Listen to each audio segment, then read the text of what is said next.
Hello and welcome in. Please do not leave your luggage unattended on the station.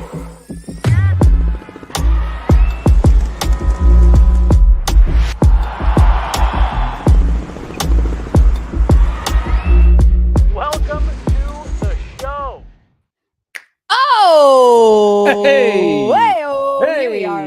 We are back with another episode of Off Field. And if you're wondering, where's the cute little guy in the middle? He's gone. We kicked him off. Yeah, we told him to leave. Yep. He finally went too far. Brandon did.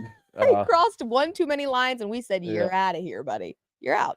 But we're here, and we're going to talk about, obviously, the Broncos got a pretty big win against the Carolina Panthers, 28-14. Now putting this Broncos team at a pretty impressive 5-3, given all of the circumstances of this Broncos team. Rookie quarterback, pretty new roster by Sean Payton, an 0-2 start. They weren't protecting home field very well to begin with, and now 5-3. I took the over 5.5 wins for this team. I'm feeling pretty decent about that. But Nate, some tough competition coming up here. Ravens, Chiefs. I mean, yeah, they're gonna, like you said yesterday, the little mistakes, despite a win, the little mistakes that this Broncos team made yesterday won't work well for them against a team like Baltimore or Kansas City. No, well, and I think that's why you saw Sean Payton kind of bummed out after a win. Like, you're supposed to be excited, Sean, but he walked to the podium and was just Sean, like, where's your excitement, bud? Come on. he had like the longest pause. Like, he walked up and he's just like, yep, and then he's just like staring off into space for a good like 5 seconds. Mm-hmm. He had to gather his you know, thoughts. like his pauses are so pregnant that, you know, he has to be induced. Pregnant pauses. Have you ever heard that? It's like a pregnant pause. You never heard that term? No. A pregnant pause is just like a long pause. Huh.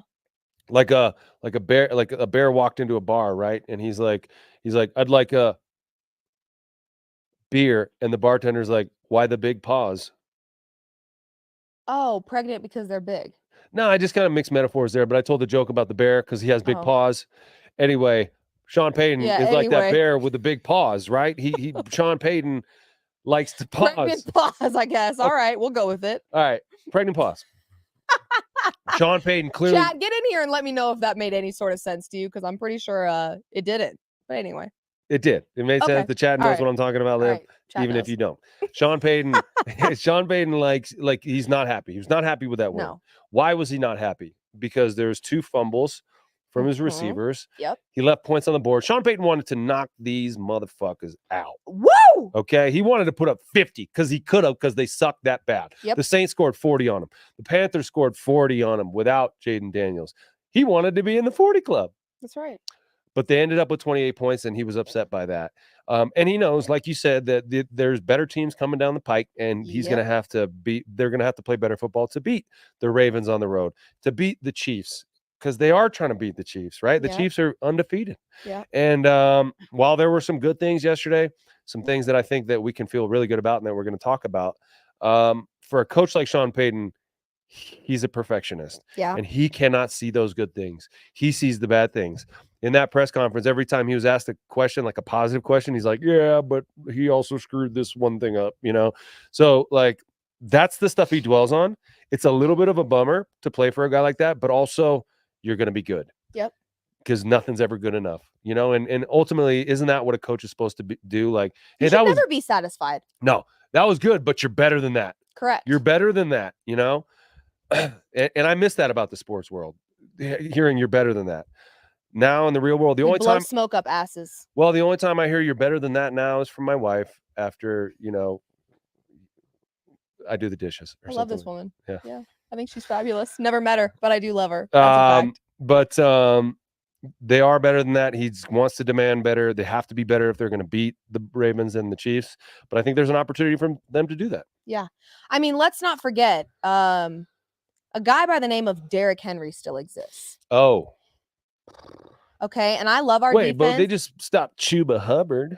Well, Chuba's not there. Aren't they kind of like... Yeah, no. Relative to each other, not even close. No. Derrick Henry is a flipping monster. Yeah. And I do trust our defense. That's the one unit I think we can go into this tough stretch. We have a comment up there saying that the toughest stretch starts next week. Ravens, Chiefs, and Falcons. Listen, I think the yeah. Falcons, that's a beatable group in my opinion. They're with still our playing good, defense. though. They are playing good. I'm not going to deny them Yeah. of the talent that they've got, but I do think we have a defense that could cause some problems for Kirk Cousins for sure. And listen, Patrick Mahomes is a great quarterback, and the Chiefs win a lot of games. But guess what? Patrick Mahomes also likes to turn the ball over quite a bit. Let's be real.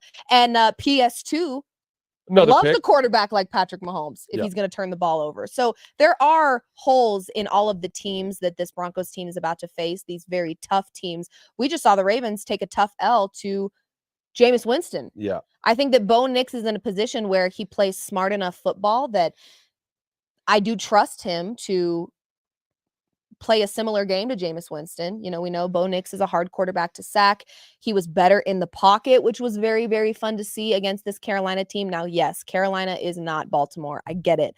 But there are holes in all of these teams. I think that our defense can expose Kirk Cousins, get him on the ground a little bit, sack the hell out of Kirk a little bit. Love Kirk, but I would love to see it. And I think that Patrick Mahomes, the way he's been turning the ball over, the way he's, you know, does he lead in interceptions right now? he's up there. He's up there. Yeah. So PS2 getting him back out there, that's super promising for this Broncos team. As for obviously the next opponent in the Baltimore Ravens, Derrick Henry, to me, when you're looking and comparing these run games, one is a whole lot better than the other. Yes. That would probably be my biggest worry in this game, the run game. Huge challenge for the Denver Broncos defense, not just with Derrick Henry, but Lamar Jackson, who's, you know, on an MVP track himself. Yeah, you can't ever count out No. Lamar And Jackson. a couple years ago when the Ravens came to town, the game plan was to contain Lamar Jackson by doing this mush rush thing where you collapse the pocket, but you don't actually try to get him. You just try to contain him in the pocket. Well, he sat in the pocket and just picked apart the Broncos all day long, and it was a very ugly game for the Broncos. And so it's hard to figure out the right game plan to beat Lamar Jackson and the Ravens. Right. That said, their defense is not playing very well right now. And traditionally, the Ravens are a really good defensive football team. They gave up 29 to freaking the Browns, like, who are, like, you know, in a bad way right now. And it's Jameis Winston is still Jameis Winston. It's not like, Of course, you know, he just turned into freaking Joe Montana or something. Like, the Ravens are giving up some uncharacteristic yards and points defensively. Yep. So the Broncos, I think, have an opportunity there offensively. But the Lamar Jackson, Derrick Henry thing is hard because you got to cover both of them. And then they got some really good tight ends. The Ravens do. Isaiah Likely, Mark Andrews. He's likely to score. He's likely to fuck you up if you turn your back on him. But then Zay Flowers is playing really well. Rashad Bateman. They've got a lot. I mean, they've got a stacked roster. They do. And they were, you know, they lost their first two games of the season, and then they won a bunch straight, and then they just lost to the Browns. So, you know, they're going to be hungry. But with the Broncos, you mentioned it about Bo Nix dealing from the pocket yesterday, throwing 280 yards, 3 touchdowns, 220 in the first half alone, which was awesome to see. Great to see. 3 consecutive drives that ended in a touchdown for the Broncos, which they haven't done. I don't know. When's the last time that happened, right? I was probably 4. Yeah. Kidding. We won a Super Bowl when I was 16, so. Do you remember that? What were you doing? Were you a big Broncos fan at that time? Yeah, when I actually went, it was my senior year of high school when they won their last Super Bowl, which I believe was against Carolina, no? Yeah. Yeah. Went to the parade.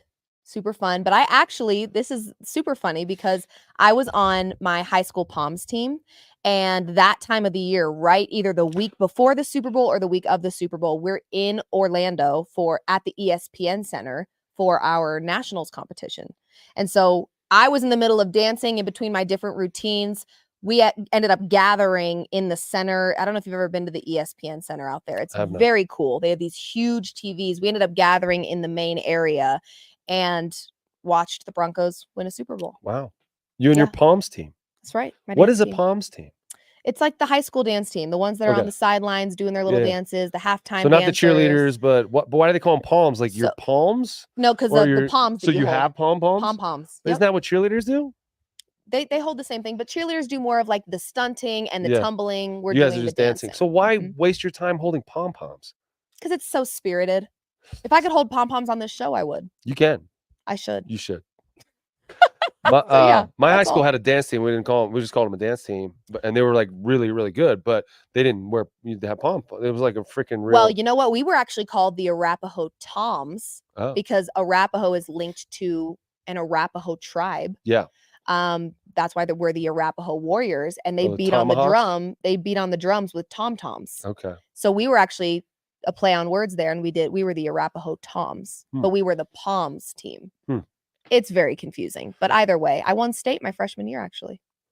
Your Palms team? Mm-hmm. You know what's weird? Every Palms team like wins state. It's weird.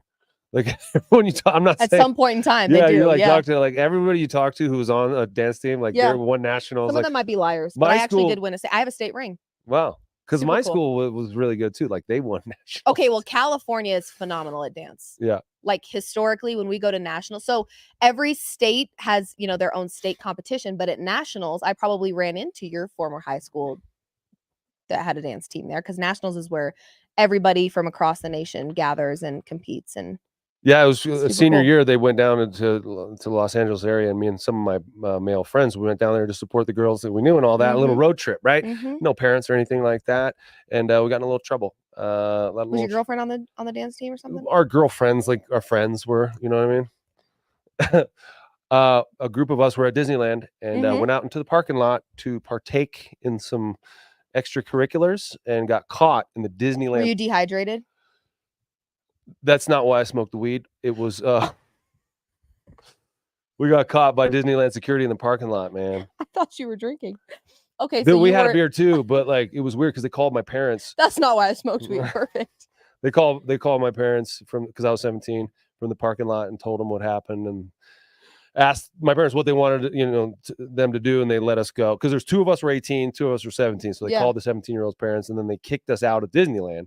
They like X'd out our stamp with a highlighter, and we went across the street to Denny's, and we were like trying to regroup and Nate figure out what to Jackson, do. former Bronco, has been kicked out of Disneyland. Yeah, but Can you believe it? But we washed around the highlighter and snuck back in on the monorail, and it was you're like a menace. we thought we were like wanted criminals in Disneyland. We were like walking around like this, like thinking we were like America's Most Wanted.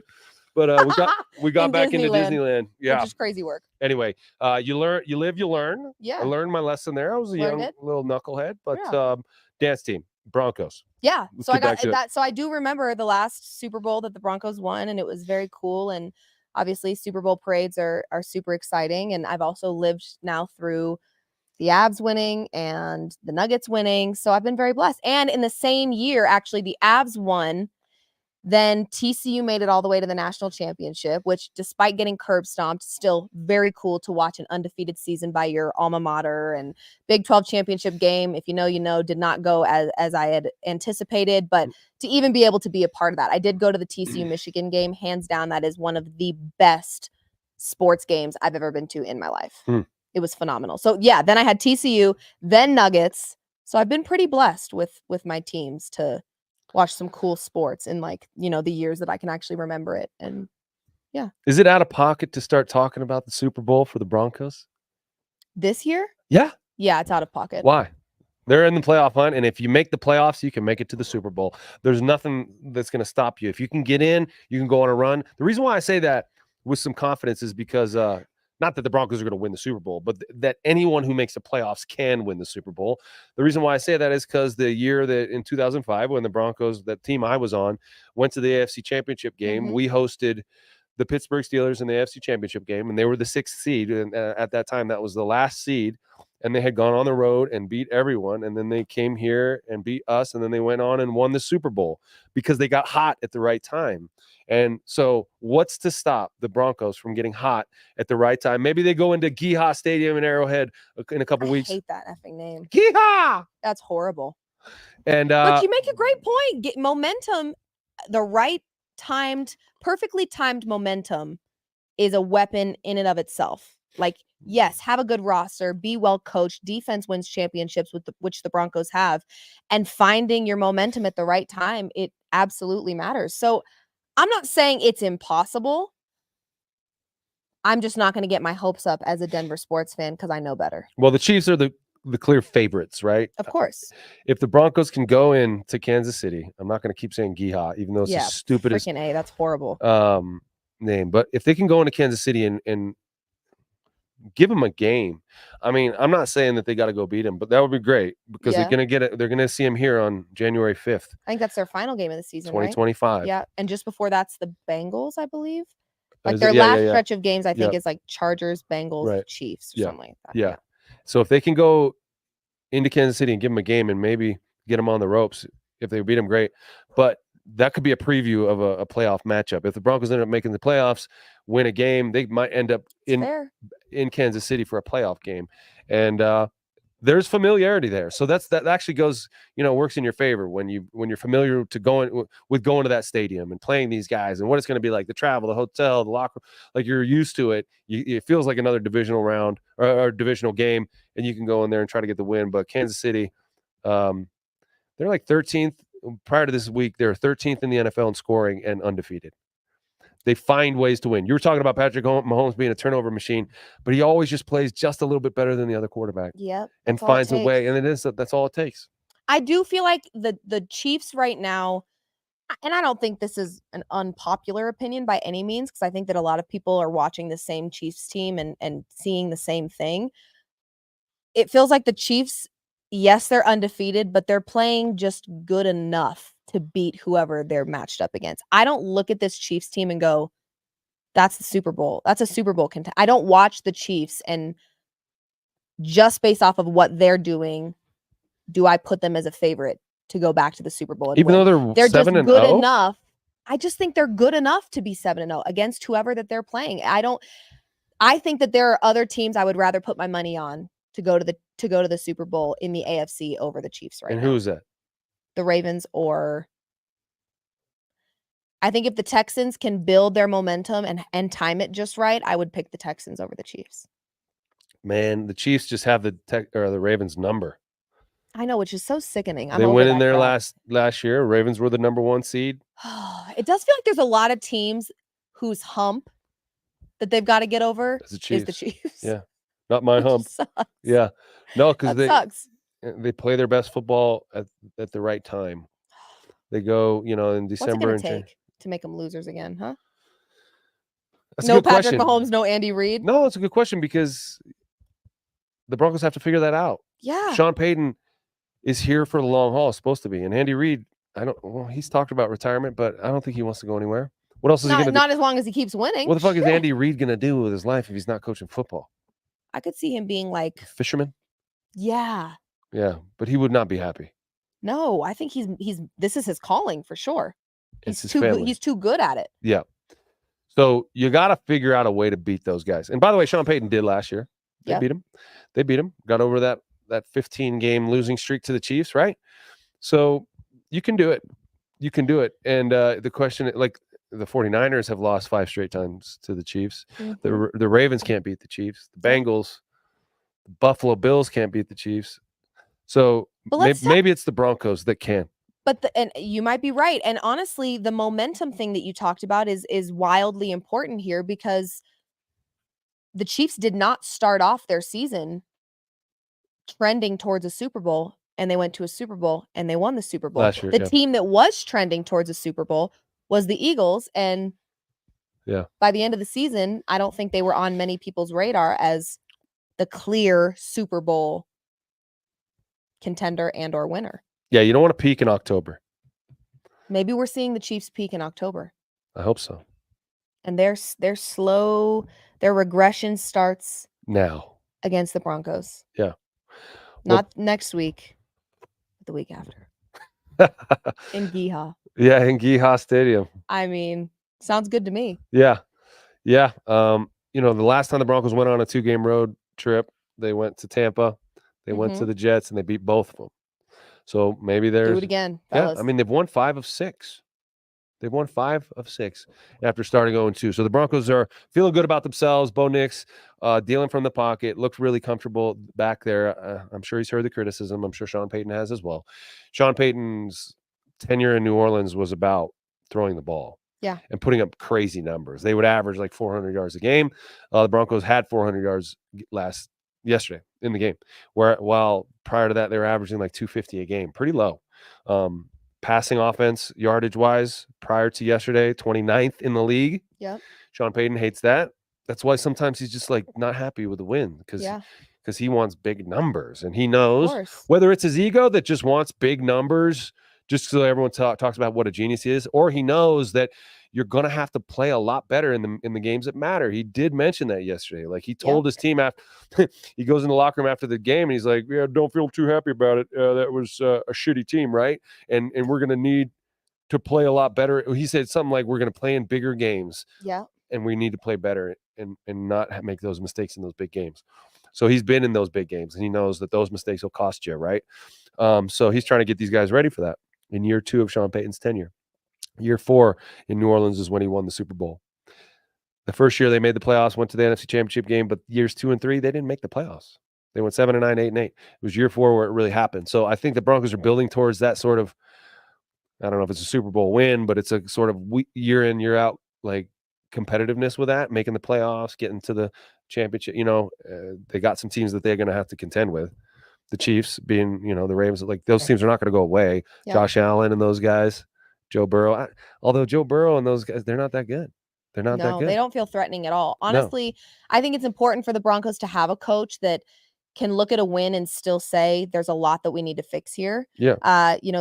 Not that it's a glass half empty mindset, but it's a never fully satisfied mindset. And I don't think that's a bad thing at all in the game of football. And I also think what we've seen with this Broncos team is, yes, watching film matters. Yes, meetings matter. Yes, practice matters. But they've actually gotten better by truly being in the game, making mistakes, figuring out how to come back, figuring out how to stay in games. You get the most growth out of these players, I think, when they are getting reps on the field in 4 quarters of a real football game.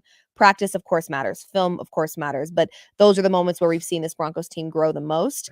And to have a coach that can look at a win and say, hey, there's still a lot we need to fix here is, 1, very important. But 2, it's a pretty good spot to be in as a Broncos fan to watch this team still winning and playing imperfect football. Because I think that the more that they play, the more that they go up against tough defenses, the more that Bo Nix has to go head to head with a guy like Lamar Jackson or Patrick Mahomes, we're going to see him grow the most in those moments. And if they're still winning, despite the many mistakes that we're still seeing, that's a comfortable feeling for me to have. Because I think the more they play, the better they're going to get. Yeah. And he's a rookie, this quarterback, and you're trying to build something for the future, right? So when people talk about playmakers and bringing in people in trades and stuff, I don't like that at all. I think that the guys that you have, these young players, you want to build with them and Bo. Yeah. And what's a guy going to do to come in the middle of the season right now? I don't know. Maybe a running back in my mind, just because Javonte seems like he's sort of slowing down a little bit. Remember, I said Alvin Kamara. Yeah, I'd be okay with that. He denied. He just re-signed with the Saints. Did he? Yeah. Oh, darn. Mm-hmm. So my little rumor thing was slow feet. I think that says show feet. Oh, show feet. We have a foot fetish guy on the stream. First of all, wait, he wants me to show him my feet? I think he wants your dogs out. Oh, okay. That's crazy work. I'll show you my feet. You don't want to see my feet. He wants your dogs out and barking. Huh? Okay. And on that note, to be honest, I don't want to see Nate's feet, so I think we're gonna maybe save that for an episode where I'm not here and BK is, perhaps. Football players, and mine are actually okay, but football players have the worst, mangled, disgusting feet. So do dancers, but my feet are actually very cute. I'm not just saying that. Don't get this guy going, okay, please. He's already come on here first. I'm getting him all riled up. Yeah. Wow. My head just went. I don't want to know what's going on the other side of the screen. You know what's going on the other side. I don't want to know. You know what's going on. Nope. I'm not going to get him excited. That's what's scary about the internet, man. It's just like, what are people using this stuff for? Listen, and let's talk about something. And I know everyone's going to say, don't even get into it. Don't even talk about it. I do want to talk about it though, because it's clouding my timeline right now. There was a moment with Nick Bosa at the end of the 49ers Cowboys game where he decided to put on a hat to publicly let everybody know who he's voting for this presidential election, which, let me start by saying, I have many friends that I don't see eye to eye on with as it pertains to politics and how we view things, and I'm still friends with them.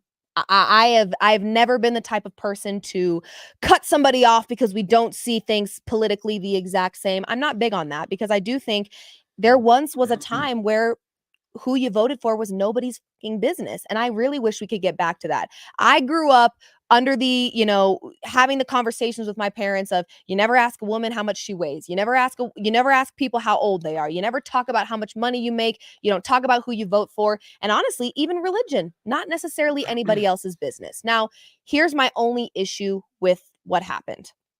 It's not who he had on his hat or how he's voting in this political election season. It's the fact that he did that. He threw a hat on. He interrupted Brock Purdy's post-game Sunday Night Football interview. And then when he was asked about it in his post-game presser, he tucked his tail. He hid. He didn't want to talk about it. Stand on business. If you're going to do that on national television and make such a bold statement in a very inappropriately timed way, in my opinion, it was not your moment. You made it your moment. That's fine. If that's what you wanted to do, you're free to do that. But then if you're asked about it in what I would consider a more appropriate setting to discuss something like that, then you hide, then you don't want to talk about it. Then all of a sudden you're like, I have nothing to say. Well, you had a lot to say when you threw the hat on, interrupted somebody else's post-game interview and made a scene. So my only thing is, if you're going to say it with your chest. Don't back down on something that you just made. You brought this up. Nobody else was talking about this. That's not what the post-game interview was even about. You made it about that. And then when you were asked about it, you hid, you got timid, you didn't want to talk about it. That's the only thing that I don't like about that. And I can remember about a decade ago, and we don't even need to talk about what made people say this, but there were a whole lot of people saying, keep politics out of sports. That was not keeping politics out of sports. So if you're going to make a bold statement like that, at least have the balls to then double down, say it with your chest, and when asked about it, have some sort of response. Don't say, I don't want to talk about it. Clearly you do, or you wouldn't have put the hat on and made this whole scene. So didn't love that. And of course, in a very sad way, politics have become a very divisive thing. We feel like we're on two separate islands sometimes, and I hate it. Politics make my stomach upset. I don't like talking about it. It's upsetting. And just like that, sports, that is something that's supposed to bring people together. My whole timeline is just flooded with a very divisive view on what happened, and it should have never happened, in my opinion. It was not the time. It was not the place. Take to your public platform and talk about whatever you want to talk about. But Brock Purdy's post-game interview was not the time or the place to let people know which box you're checking. It wasn't.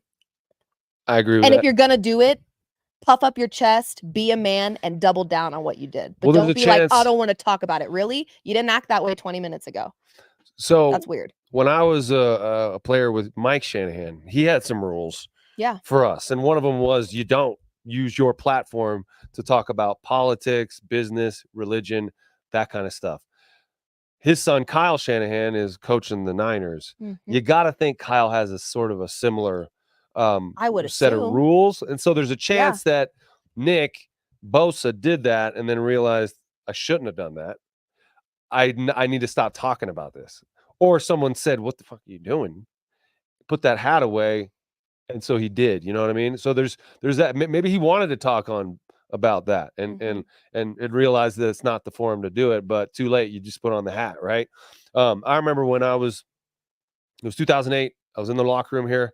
Barack Obama was running for president and he got elected. There was a lot of discussions that happened in the locker room. We talk politics every day. We got into arguments about politics. There were some guys who were very passionate on both sides of it.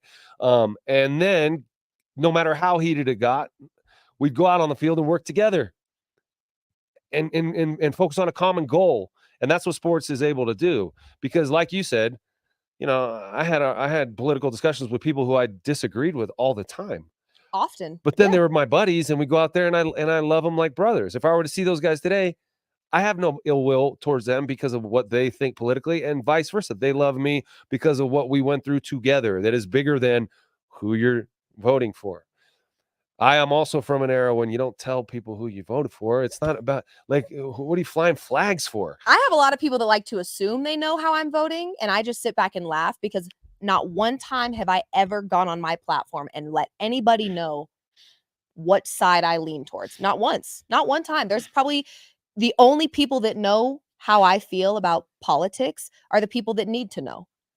The people that are in my family, because we have discussions and we go back. There's people in my family that I don't agree with all the time. Still love them. And so to me, it's just something that doesn't ever need to be this public statement of, and if it is, that's fine. Freedom of speech, do your thing. But I vividly remember large crowds and masses of people a while back saying, keep politics out of sports or stick to what you know. Those people are quiet today.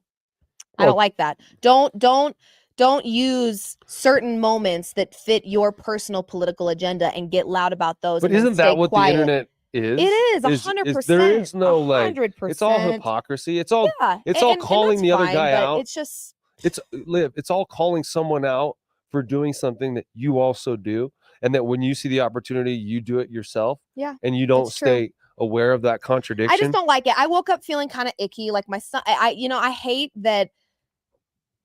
There was actually a lot of stuff post game that happened. Did you see Trayvon Diggs then in full? Okay, please. Cowboys fans, love ya. I wish you the very best. Your franchise seems so unserious right now. It's laughable. This man comes out of the locker room still fully padded up in his uniform with his cell phone in hand to confront a reporter about something they tweeted. About a tweet. You couldn't even get undressed before you got so pressed about something, an opinion or a question that this reporter put out, that you had to come fully padded, fully uniformed out and come out and get in a reporter's face. That should be the last of your worries. My boy, you just took an L to a 49ers team. You're not on track to be a strong playoff contender this year. I'm not sure you should be pressed about what a reporter had to say about you on Twitter. That's crazy. So that game, and that's what I hate. Sports is something that brings so many people together. And I take a lot of heat on social media for my strong opinions or my trolling or whatever. And I can take that on the chin and go, you know what? At the end of the day, we all have the same thing, which is we love sports. We all turn on our TVs on Sunday morning and we're watching Red Zone and we're cheering for our favorite teams. And at the end of the day, that's what it's about. And I just don't like the way that, and really what's to blame? It's social media, and that's just the way that our lives work right now. I mean, hell, I work in social media, so I get it. But a lot of different things after that game that I was like, this is just, what are we doing? What do we do? It's just like, what? Why? What? Diggs, I'm not sure that should be your concern right now. Well, he wanted to go set the record straight. Clearly. He said that's what you took from that play? Nate, he said, talk about D's nuts on his way back into the locker room.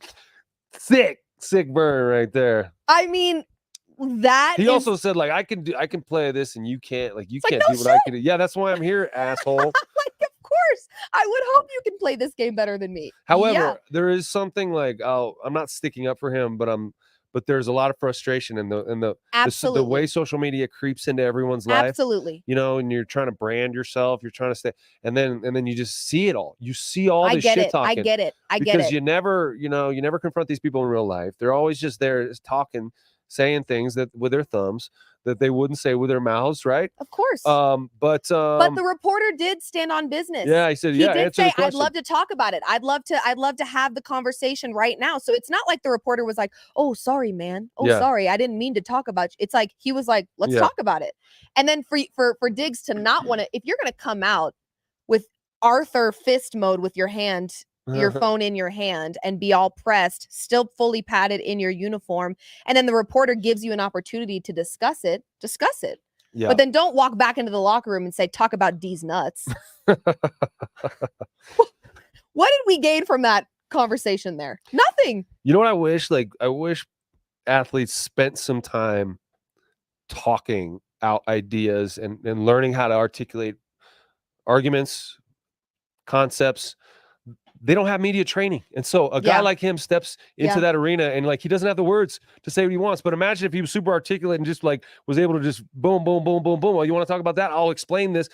Players don't get that. It would have voted so much better for Diggs in that moment. They don't get the opportunity to work on that skill. And so when they step into the arena with a media person, they're outmatched. Yeah. You know what I mean? And so, because they spend their time doing football stuff in football, but they spend so much time on camera and doing media stuff, they need to be better at it. Yep. Like, it would serve him so much better if he was able to attack that. Maybe he did have a problem with it, but stand up, go out there and have a discussion about why you have a problem with it and set him straight. Correct. Because his intentions, I don't think were wrong. It's like these athletes do get talked about a lot. And a lot of things I think that reporters sometimes put out there can feel defamatory or insulting or are just not credible. And these athletes want to set the record straight. And that part of it I'm fine with. But that reporter gave you an opportunity to hash it out with him and say, hey, you're wrong for XYZ reasons. But instead of doing that, he took it back into the locker room, threw out a little talk about D's nuts comment, and then was gone. It's like, well, I don't think you gained anything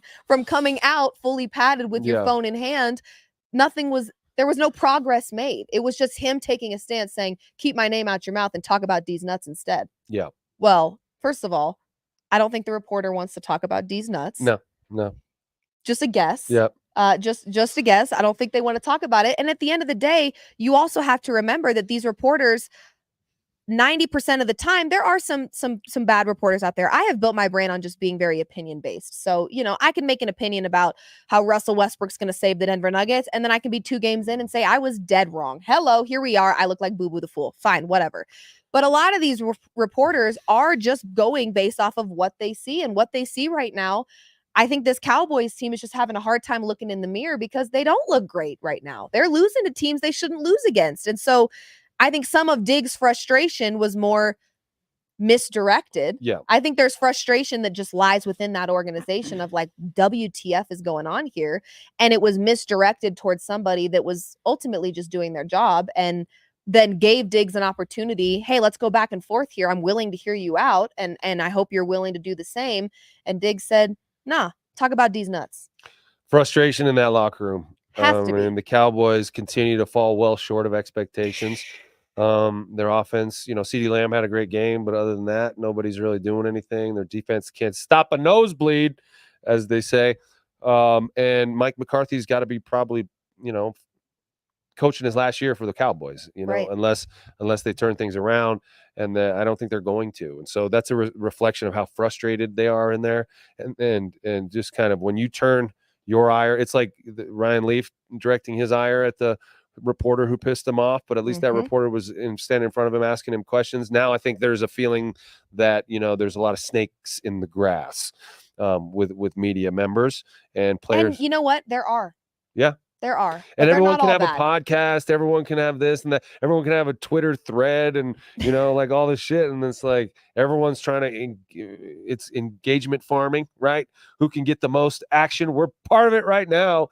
And so everyone's got a different approach to it, right? And so people are trying to set themselves apart or say something provocative or say something different. And a lot of times they just talk shit. And I understand the athlete's frustration. That's why, like, in my mind, the less you're on social media as an athlete, the better you're going to be. I know Jokic rarely has a complaint. He has no social media to his name. Right? I mean, he may have a burner account. I mean, does anyone on the Avs have a social media account? Yeah. Do they? Yeah. Are they active on social media? I don't know, McKinnon because tweeting like pictures of his breakfast? No. I honestly, I don't follow the NHL that way. Like, certainly there is like the level of, you see like even a Kevin Durant in the NBA, he like responds to trolls. Yeah. He trolls the trolls. And it's like, I think it's funny. I mean, oftentimes I see tweets from him and I laugh, but I do think you kind of are walking a fine line when you do actively engage on social media with people that you shouldn't even really give a shit about. Whatever that reporter had to say does not affect the money in your wallet, Diggs, and it certainly doesn't affect the performance of your team. It really doesn't. We have a comment up there, 3 throwing touchdowns, and what does it say? And a QB run, touchdown, no interception, and a 75% completion percentage. They won this game on Nix's arm. Oh, we're talking about the Broncos again. Love that, John. John's like, get back on track, would you? The run game disappeared once again. Yes. And we talked a little bit about that at the top of the show, that the run game is definitely going to be something that the Ravens, that the Broncos need to have, I think, a better handle on before approaching this Ravens team. Because like you said, between Derrick Henry and Lamar Jackson, and you want to keep those guys. Hours. Yeah. You want to keep those guys off the field. Yep. The way you do that is by controlling the pace. Yep. picking up first downs. The Broncos were 11 of 17 on third down yesterday, which was a big improvement on third down. Oh, that was like music to my ears. Yeah, and a lot of it was because they were better on first and second. Like, it's weird, everything kind It's of all connects, right? So if you have more manageable third downs, Mhm. then you're going to pick up more of them, right? If everything's 3rd and 8, 3rd and 9, 3rd and 10, those are hard, long distance ones to get. But he's right. The Broncos running game wasn't that great. Correct.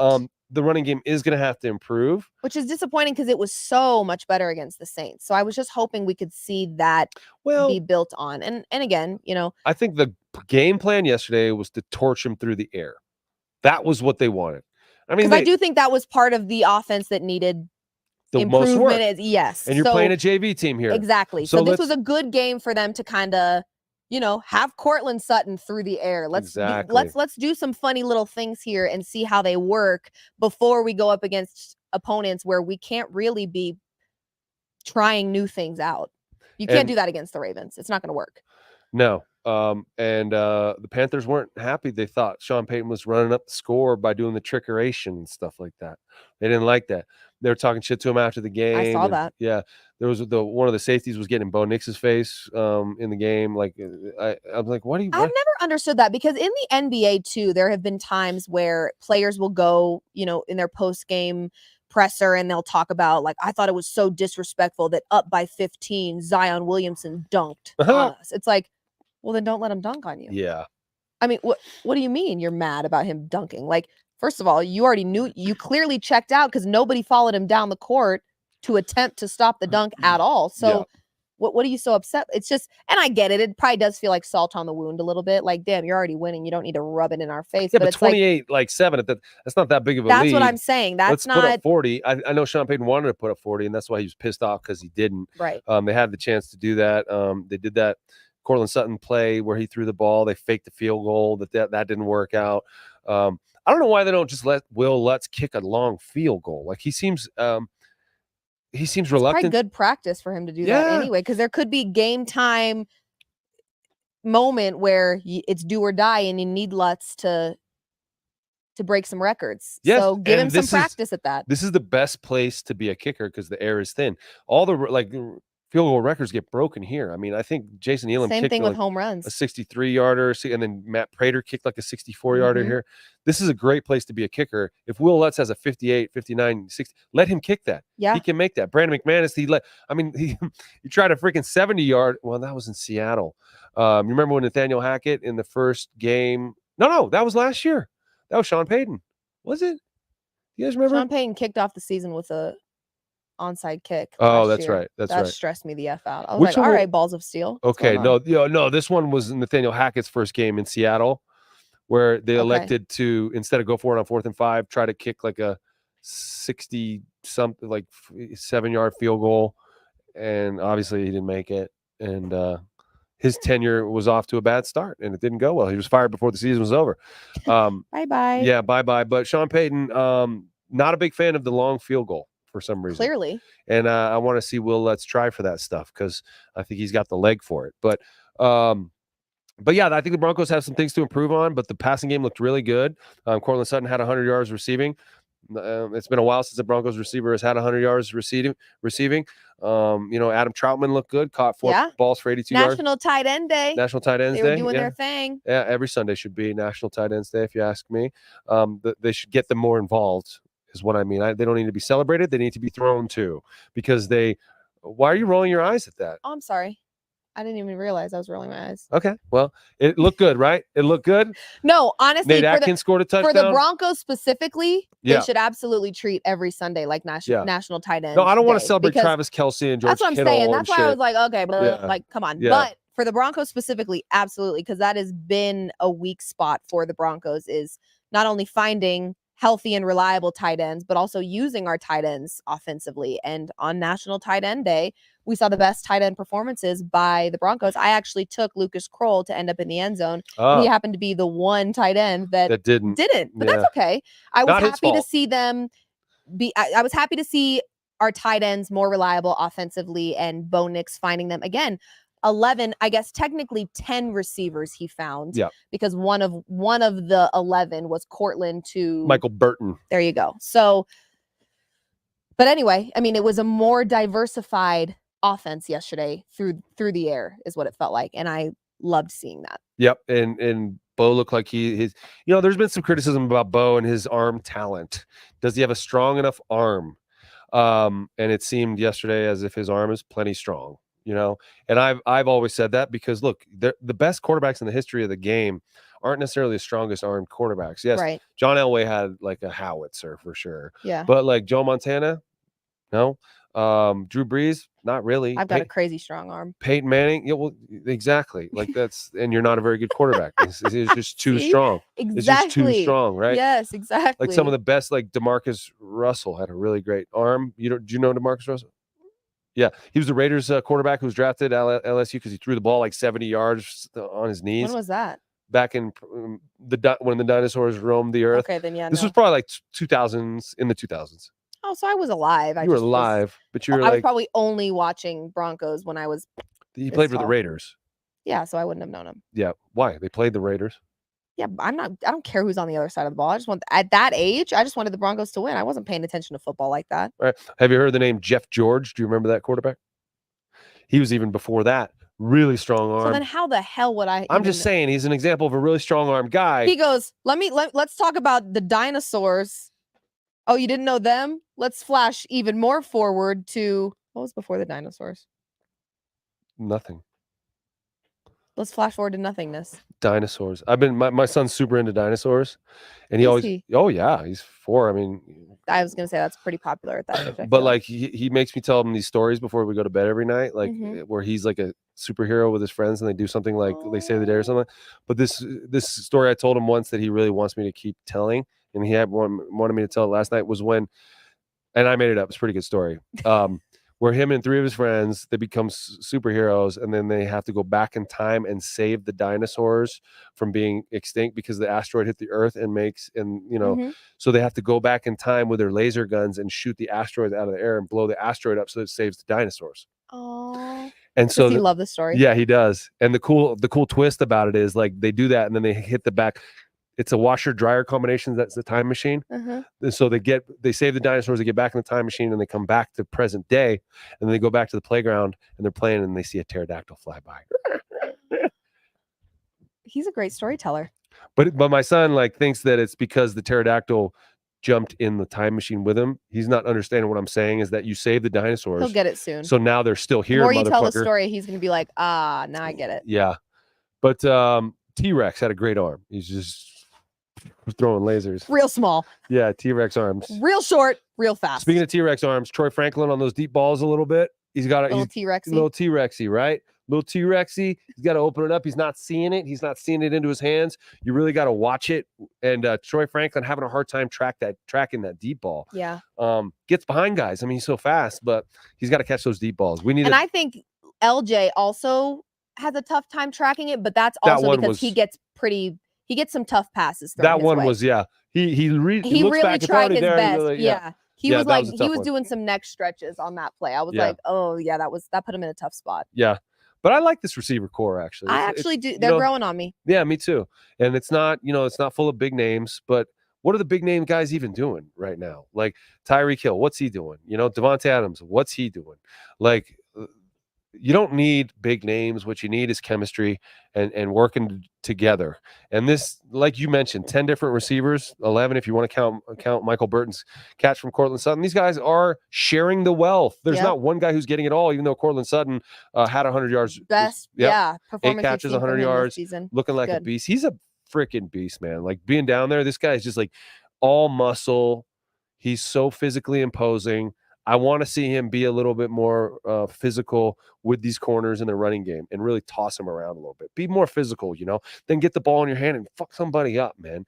Like, there you go. You know what I'm saying? I do know what you're saying. Like deliver a blow because sometimes you as a receiver, you're always getting hit. Right. You don't get to do some hitting. When you get a chance to do the hitting, take advantage of that. You got Cortland Sutton, you got Devon Vele, you got LJ. These guys are big dudes. Mm-hmm. They're big dudes. And so when they're out there and they have the opportunity to hit a smaller DB, do that. And the running game is going to improve from effort blocking by the receivers. When I got here, I was a wide receiver and Rod Smith's locker was next to me. Ed McCaffrey was right there. They had been a couple years away from having Terrell Davis run for 2,000 yards. And Rod Smith took more pride in Terrell Davis's rushing yards than he did in his own catches, because he knew what role he played in that. He's blocking his ass off. And if I don't make my block, that's the difference between a 5-yard gain and a 50-yard touchdown.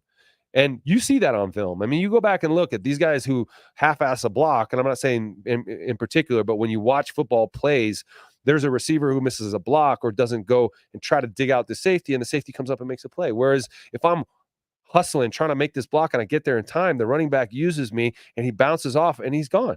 So these are just the little things that turn into big things, and that the Broncos as a young team are starting to, I think, figure out as a unit. And I think it's really cool to watch. I agree. I want to ask you about one more moment yesterday. And I'm obviously, the moment it happened, my mind first went to the fact that like Sean Payton would eat this dude alive. Did you see what happened with Tyreek Stevenson? He was waving at the fans. Taunting a team you're up by with seconds on the clock. Taunting the fan base, to me, is not something that you do until the game is over. And I would imagine that Stevenson now agrees with me on that. This man stood at the corner of the field while the game is still in action, taunting, waving, hee ha-haing. Jaden Daniels, it was yeah. Hail Mary.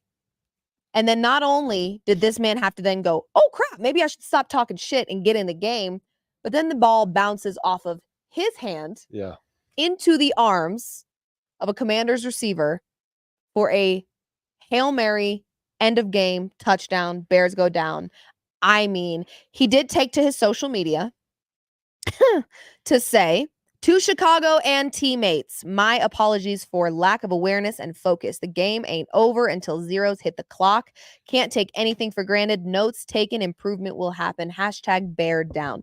I think that Do you like that apology? I mean, do you think it's necessary to go on the internet and apologize after that? No. Because if he opens up his timeline, he's getting killed, right? Absolutely killed. I think at the end of the day, the only people that need to hear an apology from your mouth are your teammates and your coaches. Yeah. After a moment like that, of course you let down the fans, but there's also times where you don't do anything wrong and you still let down your fans. Fans just want to see wins, and at the end of the day, that's the part they care about. To his teammates and coaches, yeah, I would say there's a large apology that's needed there, but at the same time, the apology the game's over. Yeah. It's a loss. It's a loss on your record. It is what it is. I think that I don't know. There was a part of me that felt bad for that guy because I was like, what a tough spot to be in, but that was just pure stupidity on his end. Yeah, to have your back turned to the play that's about to start, not know when the play starts, and instead be taunting the fans, to turn around and then realize, oh shit, the play started. Now he was in a position on the field that he was probably, he's supposed to be in that back third area of the field, and nothing gets over there. And so that was, he was alone there. But then he realized, okay, it's all going to be centralized in the middle. So he goes and runs to the middle, and they all converged on the ball. Jaden Daniels had 12 seconds to throw that thing. So you got to hope that you actually put more pressure on a quarterback than that, and don't let him. Jaden Daniels had all the time in the world to make that Hail Mary happen. Yeah, and so that part of it, they fucked that up. And then when they converged on the ball, they fucked that up too, because you're supposed to put a body on a body. And that receiver who was behind him there, like when we would practice, and both teams practices. The defense practices what to do on a Hail Mary. The offense practices what to do on a Hail Mary. The offense has a tip man that's supposed to go down there and do exactly that. There's a guy behind him and there's a guy in front of him. If I tip it in front of me, you get it. If I tip it behind me, you get it. So there's guys who are strategically placed around the tip man to do exactly what they did. And the defense knows this.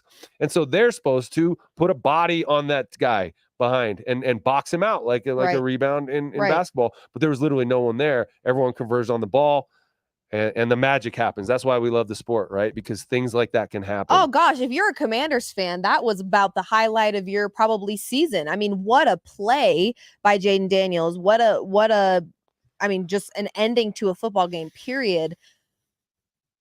That hurts. There's that little part of me that's like, yes, they're athletes, but they're still human beings. That's somebody's Mm, friend, that's somebody's mm, son. yeah. I'm like, oof, gosh, what a bad spot to be in. But at the same time, like, come on, you got to know better. Oh yeah, he does. He But does. I guess my question for you is, as a former player, how much of that is him as opposed to just the culture? I don't think there's one Broncos player that would ever do that because they know they couldn't, that Sean Payton doesn't play like that. They know that they wouldn't be able to get away with that. Even if the Broncos came out with a win, I have a feeling Sean Payton would be like, are you stupid? Oh yeah. Why on earth were you taunting fans before the game was over? So how much of that is Stevenson just being an airhead? Yeah. But also, is there that element of there's a culture problem here where they got to tighten up a little bit and make sure their players know you can't behave that way. Again, these I think players there's a little are bit their of that. own.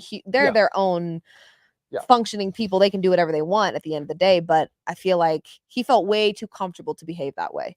Yeah. How fearful are you of your leader?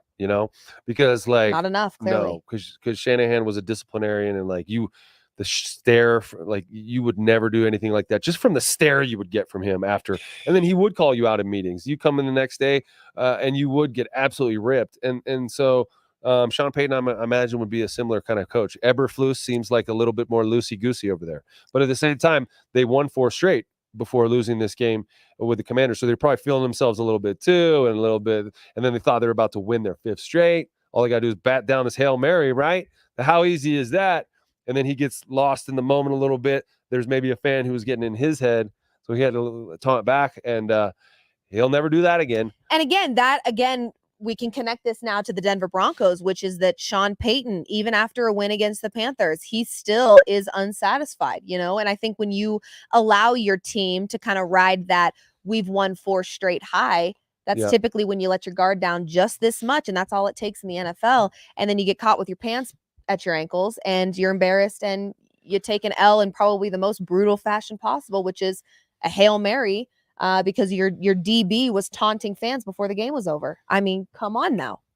And as we talked about, this is October, right? Right. No one's really going to remember your record in September, October when the season's over, but you will. It's possible to go back and look at the moment everything changed, luck-wise, energetically for your team, and that's the kind of play that can like lead you down a dark path, because it starts creating a lot of negativity, and everyone's mad at and then all of a sudden you go on a little losing streak. You got a rookie quarterback already who hasn't been through this stuff before, right? So you're hoping he's going to be your leader, but he doesn't know how to lead through these kind of ups and downs. He's never been around professionals who are older than him going through this. How does he step? So how do they respond to that? Eberflus, also a fairly new head coach. Yeah. But what an amazing finish. This is a learning lesson for all, for sure. And Jaden Daniels, to shine the light on that guy for a second, and not the guy who was the complete idiot, but Jaden Daniels, the guy who was completely who was banged up all week, who was questionable.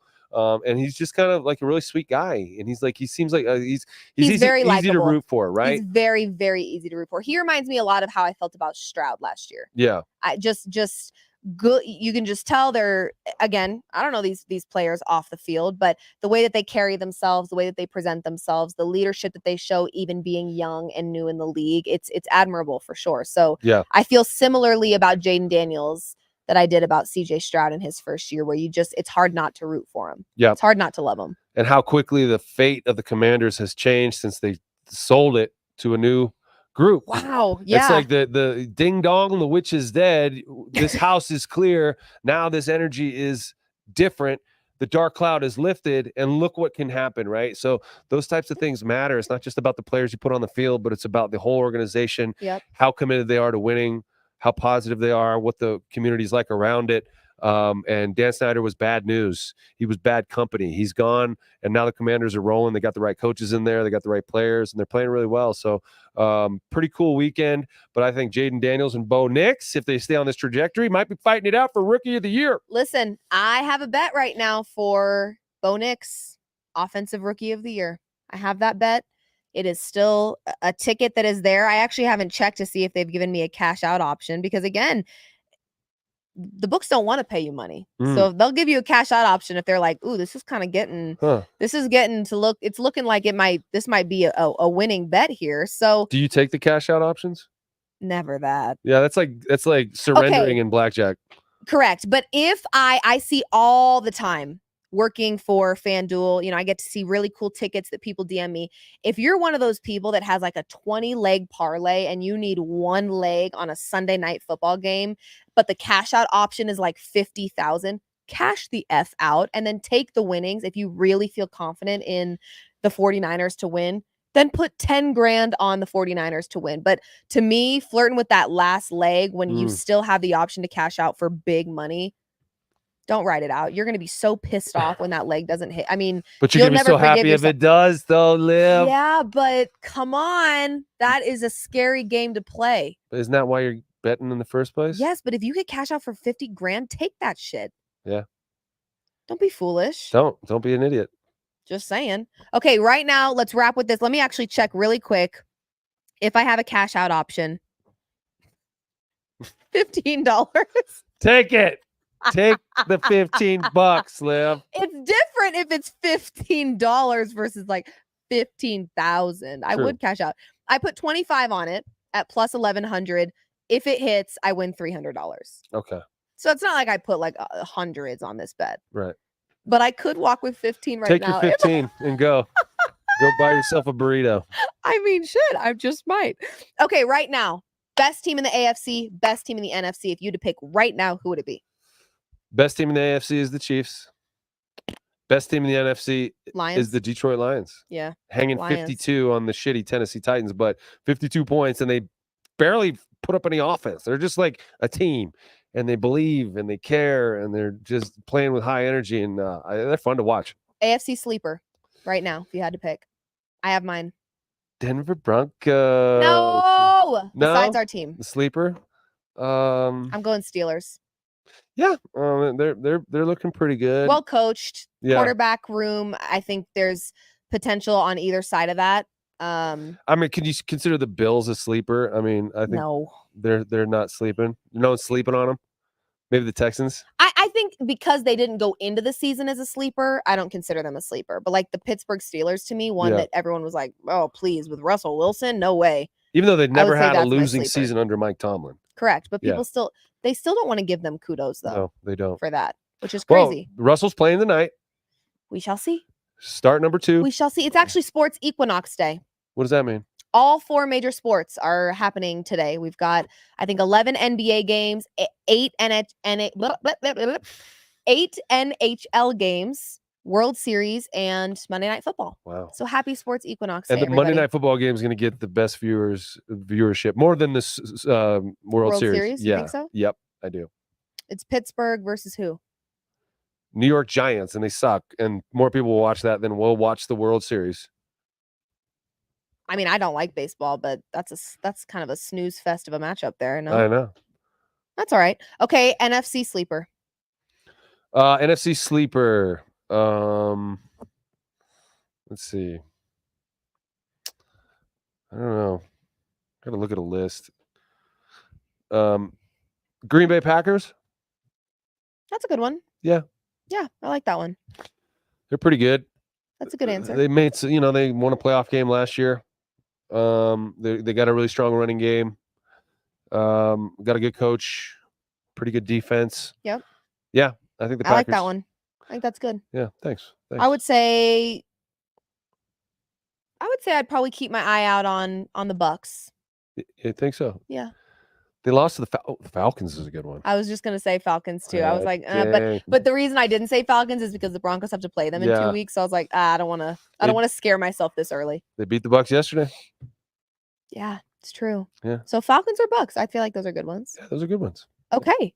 Well, we'll be back. I think you're going live on Wednesday with BK, maybe? He's not even going to be here, and you're not going to be here, so I don't know what we're going to do Wednesday. Might get a guest host or something. You might get Nate by himself. You might get a guest host. We may not have a show on Wednesday, but we'll for sure be back on Friday, 11 a.m. Mountain Time for another episode of Off Field. We'll break down in a little bit more depth and detail that Broncos matchup versus the Ravens, because I think there's a lot of different things to break down there. We can talk about the run game, the pass game, defense. Honestly, I feel like the Broncos have an edge on defense in this one. So I think there's a lot of ups ups to talk about. There's probably a few downs as well, but we'll talk about all of it on Friday, 11 a.m. Mountain Time. So thank you guys so much for tuning in. We love you long time, and we will see you maybe Wednesday, but for sure on Friday. Bye. Bye.